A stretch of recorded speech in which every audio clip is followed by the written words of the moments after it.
हैं कोई भी आईपीसी सॉल्यूशन देने में, वो यहाँ पर हम थोड़ा सा डिस्कशन करेंगे।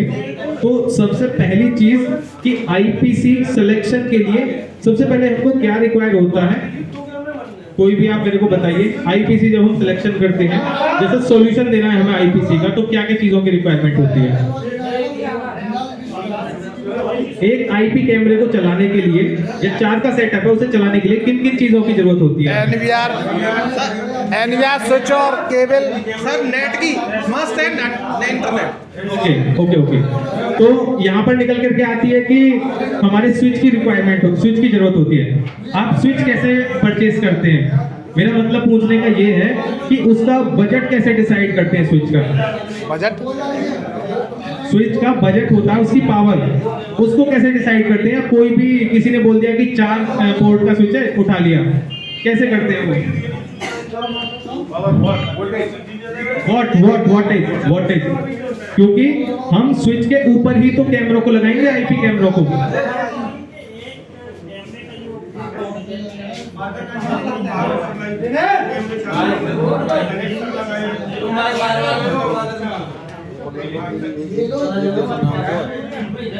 हेलो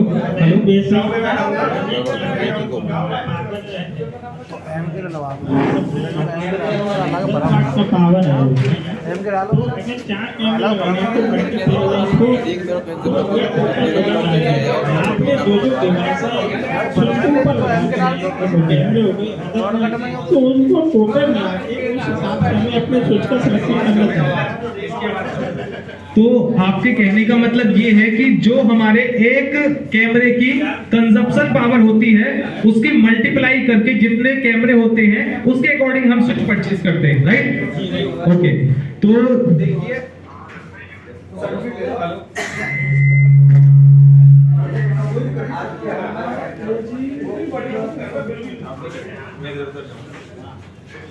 हेलो, तो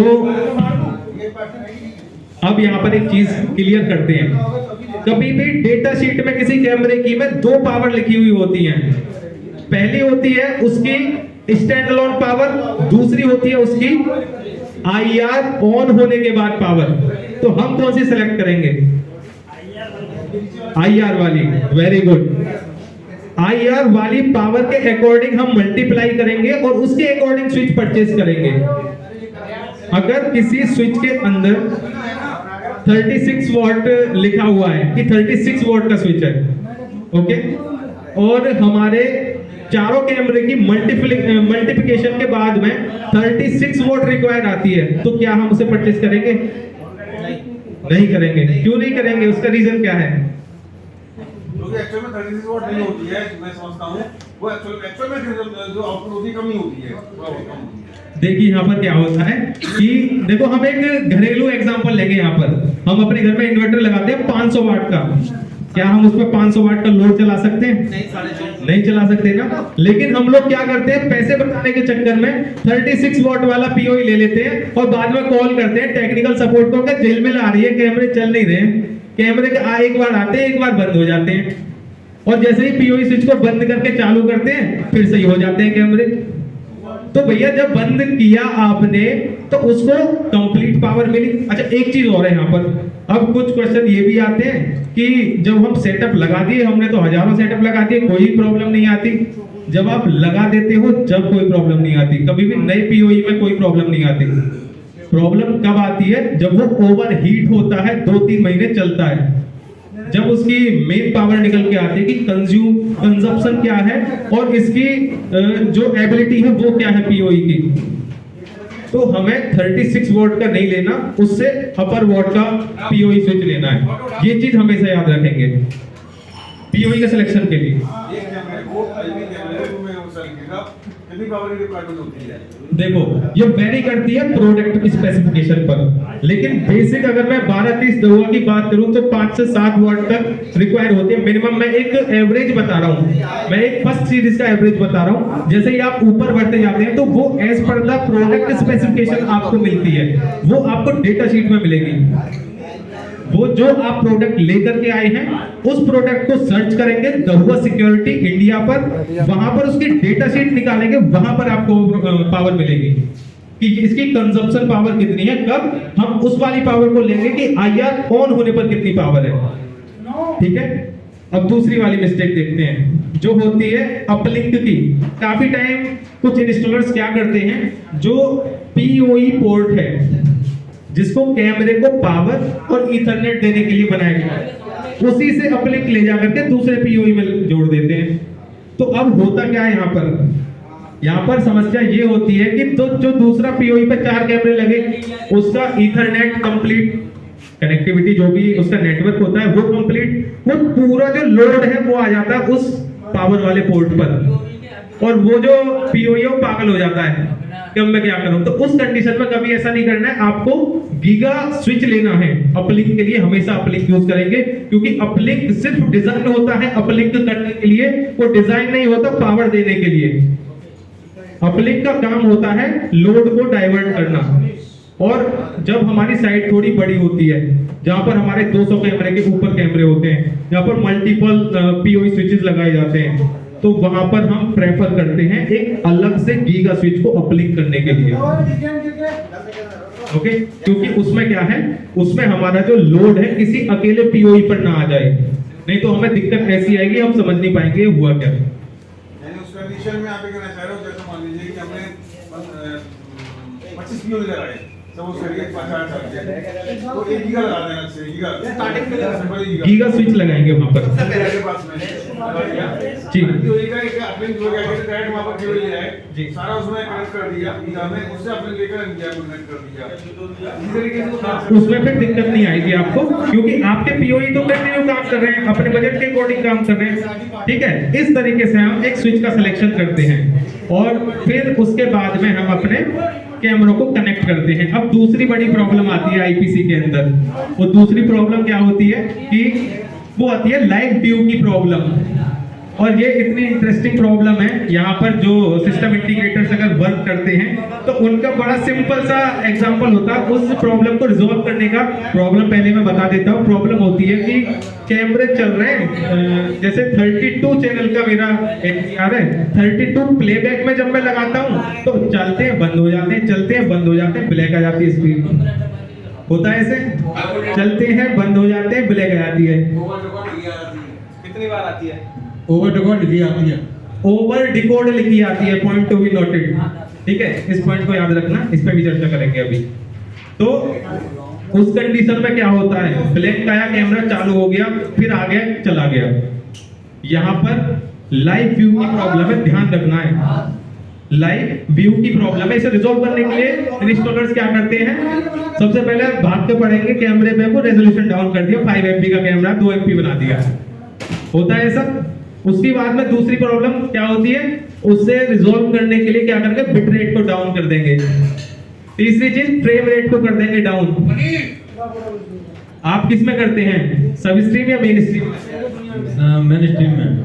मेन स्ट्रीम में, मेन स्ट्रीम और सब स्ट्रीम दोनों के बारे में पता है क्या क्या होती है? क्या क्या होती है मेन स्ट्रीम और सब स्ट्रीम? मेन स्ट्रीम तुम्हारी होती है लाइव के लिए और सब स्ट्रीम होती है ऑनलाइन के लिए। देखो मैं थोड़ा सा एड ऑन करूंगा, आपने आधा अच्छा बताया। जो मेन स्ट्रीम होती है वो लाइव व्यू दिखाने के लिए नहीं होती है। मेन स्ट्रीम क्योंकि हमारा क्या है, NVR, नेटवर्क वीडियो रिकॉर्डर। आपने क्या बोला, व्यू। अगर वह व्यूअर होता तो होता नेटवर्क वीडियो व्यूअर। क्या है, नेटवर्क वीडियो रिकॉर्डर। उसका फीचर क्या है, रिकॉर्ड करना। ठीक है, रिकॉर्ड करना। अगर किसी NVR के फीचर्स में रेजोल्यूशन लिखा हुआ है 12 मेगापिक्सल, तो वो 12 मेगापिक्सल के कैमरों को रिकॉर्ड कर सकता है। व्यूअर नहीं है वो। व्यूअर के लिए अलग एडिशनल डिवाइसेस आती हैं। अब मैं उस चीज के बारे में बताऊंगा। अगर ऐसे करती सभी कंपनियां तो फिर उनके नेटवर्क वीडियो रिकॉर्डर नहीं बिकते। उन्हें दिखाना भी था कैमरों को चला करके डिस्प्ले पे, उसी एक NVR के थ्रू। तो मेन स्ट्रीम होती है, हमेशा ये याद रखना, सिर्फ और सिर्फ रिकॉर्डिंग करने के लिए। मेन स्ट्रीम जो आपने मेन स्ट्रीम में सेट कर दिया ना, frame rate, resolution, bit rate, और एक और नई चीज आती है हमारी, वो होती है AI कोडिंग के साथ में वेरिएबल बिट रेट और कांस्टेंट बिट रेट। दोनों में क्या डिफरेंस है? कोई मेरे को बताएगा वेरिएबल बिट रेट, वीवीआर और सीवीआर होती है, दो चीजें एनकोड सेटिंग में एनवीआर के। देखो मैं बताता हूं, वीवीआर होता है आपका वेरिएबल बिट रेट। कैमरा मेरा रिकॉर्डिंग कर रहा है, अभी उसको लगा कि ये मोशन हुआ है, इसको मुझे अच्छी क्वालिटी में रिकॉर्ड करने की जरूरत है। मोशन, ये जो मोशन हुआ इसको मुझे अच्छी क्वालिटी में रिकॉर्ड करने की जरूरत है। और अभी क्या ये मेरी दीवार है और रोड है, खाली पड़ा है, इसको मुझे अच्छी क्वालिटी में रिकॉर्ड करने की जरूरत नहीं है क्योंकि ये तो नॉर्मल है। तो मोशन को अच्छी क्वालिटी में रिकॉर्ड करने के लिए हमारा जो लगती है वो एआई कोडिंग होती है, उसमें हम वेरिएबल बिट रेट को सेलेक्ट करते हैं। वो ऑटोमेटिक ही सेलेक्ट करता है कि किस टाइम पर कितना बिट रेट उसे उठाना है, उसमें हमें छेड़ना नहीं है। हम क्या करते हैं, कांस्टेंट बिट रेट करके उसे डाउन इतना कर देते हैं कि उसकी इतनी गंदी क्वालिटी आती है, कस्टमर से आपने लिए 5 MP कैमरे लगाने के पैसे, उसको सॉल्यूशन क्या दिया, 2 MP का भी नहीं दिया, वो रोएगा ही, परेशान होगा यार 5 MP के कैमरे लगे हमारे, और फिर मार्केट में आके बोलता है हुआ तो बेकार कंपनी है और ये बेकार और वो बेकार, इसके कैमरे बिल्कुल नहीं लूंगा, इसकी क्वालिटी बेकार, बट एक्चुअल में कमी को छोड़ दी। ठीक है, तो ये चीजें हम कभी उसका 100% यूज नहीं ले पाते जो डिवाइस हम खरीद करके लाते हैं किसी कंपनी से। क्यों? क्योंकि हम उसमें दिमाग लगाने नहीं चाहते, हम तो बस जल्दी से जल्दी फटाफट से काम खत्म हो और हम यहाँ से भगे। ठीक है, तो हमेशा मैं एक चीज बताऊंगा, जो भी कंपनी जितनी भी ऊपर तक गई वो सोल्यूशन दे करके गई है ऊपर तक, वो कभी भी पैसे कमा करके ऊपर तक नहीं गई है। सोल्यूशन जो बेस्ट देगा वो हमेशा आगे जाएगा। ठीक है, तो यहाँ पर बात करते हैं हमारे, अगर हमारे जो लाइव व्यू है उसमें दिक्कत आ रही है तो उसके लिए हमारे पास 2 स्ट्रीम होती है, मेन स्ट्रीम और सब स्ट्रीम। तो सब स्ट्रीम जो होती है वो होती है हमारी लाइव व्यू दिखाने के लिए, और मेन स्ट्रीम जो होती है वो होती है हमारी रिकॉर्डिंग करने के लिए एनवीआर के अंदर। तो अगर मेरे पास 32 चैनल एनवीआर है और मुझे 32 के 32 चैनलों को दिखाना है एक बार में डिस्प्ले पर, तो मैं क्या करूंगा, सब स्ट्रीम को ये रेजोल्यूशन उसका डाउन करके दिखाऊंगा। क्यों? सब स्ट्रीम का कोई मतलब नहीं है, ना वो रिकॉर्डिंग कर रही है ना वो प्लेबैक दिखा रही है, कोई मतलब नहीं है, सिर्फ उसका काम होता है। कभी सोचा आपने मेन स्ट्रीम होती है, सब स्ट्रीम होती है, सब स्ट्रीम का क्या काम होता है? कभी सोचा ही नहीं, वो तो ऐसी पड़ी हुई है साइड में, छोड़ो, ये तो पिलर सी दिख रही है, छोड़ो इसे, इनेबल ही नहीं करते उसको। और जब इनेबल ही नहीं करोगे तो ऑटोमेटिक मेन स्ट्रीम दिखाएगा लाइव व्यूअर। ठीक है, तो सब स्ट्रीम को इनेबल करके सब स्ट्रीम का रेजोल्यूशन को डाउन करेंगे एंड वो आपको सारे कैमरों को क्लियर दिखाएगा। ठीक, तो हमें जो है जो एनवीआर है उसको मेन स्ट्रीम पे रखना चाहिए या सब स्ट्रीम पे रखना चाहिए? एनवीआर को हमेशा मेन स्ट्रीम पे रखना है। अच्छा, ठीक है, लेकिन सब स्ट्रीम को भी इनेबल करके रखना है। सब स्ट्रीम इनेबल करोगे देन आप लाइव व्यू में सारे कैमरे एक बार में देख पाओगे। ठीक है, अब यहाँ पर देखो बड़ी भयंकर चीजें निकल के आई, 32 के 32 कैमरे चलते हैं लाइव व्यू में सब स्ट्रीम पर, क्वालिटी आती है बहुत छोटी सी, बेकार सी, बद्दी सी। तो पर्सन देखता है दूर से इतनी बेकार क्वालिटी है कैमरे की, जैसे ही उसे डबल क्लिक करके बड़ी स्क्रीन पर करता है एक कैमरे को जैसे बड़ी स्क्रीन पर करता है, तुरंत ऑटोमेटिक उसको जो हमारा एनवीआर है एकदम शिफ्ट कर देता है मेन स्ट्रीम पर, तो उसको एकदम क्लैरिटी मिलती है। ठीक है, ये फीचर है अपने एनवीआर का, तब हुआ एनवीआर का। हेलो, ठीक, मतलब ये है कि आपको सभी को डिस्टर्ब नहीं करना है, मेन स्ट्रीम जो है इसको माइक खत्म हो जाए। मेन स्ट्रीम जो है अपने आप सेट हो जाती है। आपको क्या बज रहा है अब? जो सब स्ट्रीम है उसे डिस्टर्ब नहीं करना, भाई इनेबल करना है। बिल्कुल बिल्कुल, आपको खाली सब स्ट्रीम को इनेबल करना है, और जिस रेजोल्यूशन पे आप अपनी रिकॉर्डिंग रखना चाहते हो, जिस रेजोल्यूशन का आप प्लेबैक देखना चाहते हो, उस रेजोल्यूशन को सेट करना है आपको मेन स्ट्रीम में। चैनल के अंदर हम ईच कैमरे की जो बिट रेट है वो क्या कहते हैं, क्या सेट करना है? हम उसे कुछ सेट नहीं करेंगे, उसे हम वेरिएबल बिट रेट पर रखेंगे। आपको दिमाग लगाना ही नहीं है, वो ऑटोमेटिक अपने आप उठाएगा उसे कितना लेना है, फिक्स नहीं करना है, फिक्स नहीं करना, किसी कैमरे की बिट रेट को फिक्स नहीं करना है, नहीं। वेरिएबल करना है। वेरिएबल कर दीजिए, मैंने वो स्ट्रीम में अपने आप ले लेगा। मेन स्ट्रीम में उसे वेरिएबल पे डालना है। बिल्कुल बिल्कुल, और सब स्ट्रीम में सब स्ट्रीम ऑटोमेटिक सेट होती है, सब स्ट्रीम को सिर्फ इनेबल करना होता है और कुछ नहीं छेड़ना होता। अगर आपका सब स्ट्रीम में लाइव व्यू में दिक्कत आ रही है, ऐसा भी केस होता है, ऐसा नहीं है कि मैं सब स्ट्रीम में क्लियर दिखेगा, अभी अगर दिक्कत आई तो उसके अलग अलग पॉइंट्स है, वो भी मैं बताऊंगा।